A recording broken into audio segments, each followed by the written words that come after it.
Welcome back as we finish the program with some tips about care of your measuring instruments.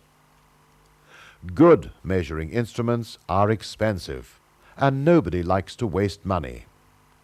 Taking care of these instruments will make them last many years and also help to make you a good tradesman.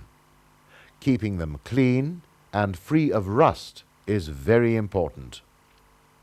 Rust on instruments is often caused through your hands, which sweat. Always clean metal instruments after you've used them.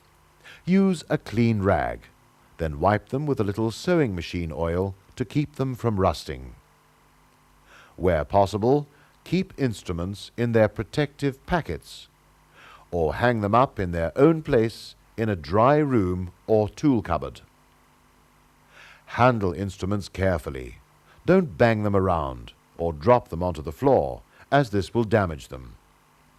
Keep all instruments, especially those made of wood, away from flames or heat.